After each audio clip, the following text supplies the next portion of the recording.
Dave Spaulding, Handgun Combatives. We're back for another segment of Ask Me Anything. We're going to try to get through the remainder of the questions that were in the Facebook posting that Darren put up. This is from Andrew. Best dry fire drill for trigger control. The wall drill. In my opinion, it's the best way to go. It's the simplest, easiest. Taught by a lot of different instructors at a lot of different schools. Basically, you get your gun, make sure it's empty, double, triple, quadruple check, and you get right up against a blank wall. So the only thing you can possibly focus on is your front sight.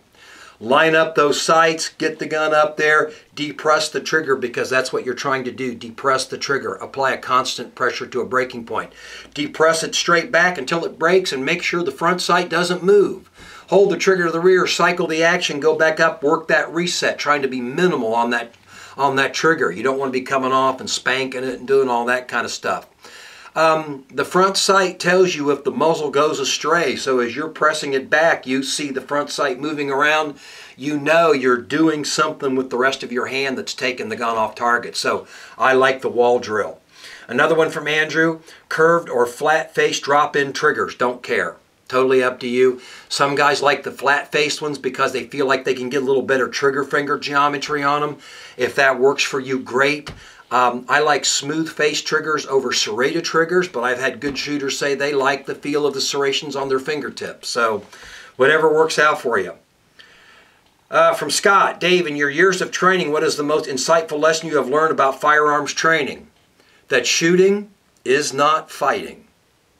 There's a lot of really good instructors out there that have good communication skills. They understand the fundamentals, what I like to call the essentials of shooting. They can teach you how to shoot very, very well. But shooting is not fighting. Now, this is going to be controversial because if you're teaching combat shooting skills and you've never been in a fight, you're not going to like what I'm getting ready to say, but I got to say it.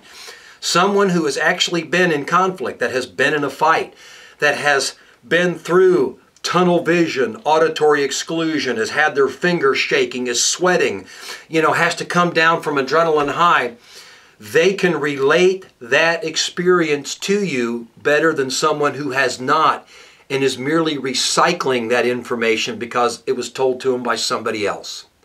So someone who has actually been in conflict, in my opinion, will do a better job of teaching you to fight. Shooting, a lot of great people out there can teach you to shoot.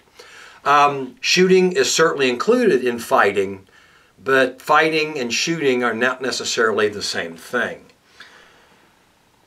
Let's see. John writes, what belt would you recommend that will support a gun and be presentable enough for church, going out on a date, business functions, etc.? I like the Aries gear belts, the nylon scuba webbing combo with the fancy buckle. Jake Siebens at Aries Gear made me some that closed with high-strength industrial Velcro, so they're very clean and very tight to the body, don't have a lot of bulk on them. If you just don't like that nylon or webbing look for more serious social functions, then the good quality leather belts from like Milt Sparks or Alessi, Skip Ritchie holsters, people like that that have been making leather gun carrying holsters for years and years. Understand that leather has a grain to it. And if you split a piece of leather and turn that grain so it opposes each other and stitch it together, you get a more rigid belt, and those holster makers know that. Yep, they're not cheap, but you know what? Those belts you'll have the rest of your life, so that's what I would do. Justin asked the 3 tools to carry with you besides a handgun. Spare ammo, flashlight, folding knife. Now you're going to say, why didn't I say an IFAK? Because an IFAK's a pretty bulky kit, and when I'm walking around in a t-shirt, shorts, and sandals, probably not going to have a big old bulky IFAK kit. If you want to slide an envelope, a quick clot, or something like that in your pocket, that would be cool as long as it's, light and easy to move with. But I keep that kind of stuff in my vehicle. I know what you're going to say. Well, what if you can't get at it, Dave? Probably in trouble then. But that's a choice I've decided to make. But the flashlight, the folding knife, that has just come in handy more times in my life than I can even remember. And then spare ammo for the obvious reason of how many rounds you need to gunfight. Yeah, I don't know either. So, Jim asks if we can discuss the cap sights. Jim, we haven't got enough time here. Darren, maybe sometime in the future we'll do a cap site video and explain where they came from, but that's a long process, so Jim will get back to that. Dave, this is from Lucas. Dave, after having watched the Panteo video with the 3 instructors and reading the article about being a good instructor, what is your take on what makes a good instructor? Someone that can communicate. And I mean more than just giving you the lesson. You see, you're not going to get enough repetitions of any skill in a 2, 3, even a 5-day class to truly anchor that skill from a motor learning standpoint. You're going to have to understand its importance so that you will go back and you will anchor that skill on your own time with your own ammo. That means you need to understand why it's important to you. A good instructor can not only explain it to you, make it important to you, and then physically demonstrate that skill so you can see it. They're good communicators, and they're not just instructors, they're teachers. They really care about whether or not you prevail or not. So that's my takeaway on that. Let's see. Next. This is from Billy. Darren, first I'd like to thank you for bringing all the HC social media to us. Dave has made it plain that he would very likely not be posting videos if it were not for you. That's absolutely true.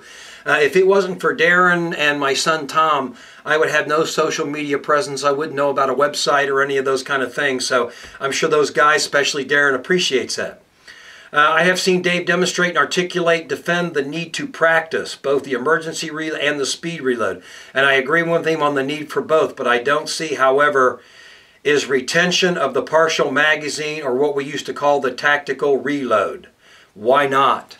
Because there's only so much time in a 2-day class, and I think it's a skill that's used more administratively than tactically. And what we're talking about is catching the magazine and putting it in, retaining it. That's the kind of thing I think you do on the range when you don't want to drop your magazine in the mud, or maybe you're getting old and you don't want to bend over and pick it up. I show people how to do that, how to do those manipulations. But when it comes to reloading the gun, the only thing I teach anymore is an emergency or slide lock reload. I used to teach the speed load, and I would try to tell people, don't run the gun dry, don't run the gun dry. But people do it anyway. I finally gave up. I mean, people run the gun dry even when there's no stress. All right, we're going to come up here. We're going to do a 6-round drill, and people will walk up there with 4 rounds in their gun because it never dawned on them to load it unless it was empty. So I only teach the emergency reload. And with that, folks, I think we got through all the questions that were on the Facebook posting. I hope this was of use to you. If you really like it, get back to us. Maybe we'll do it again. Dave Spaulding, Handgun Combatives. Thanks for checking in.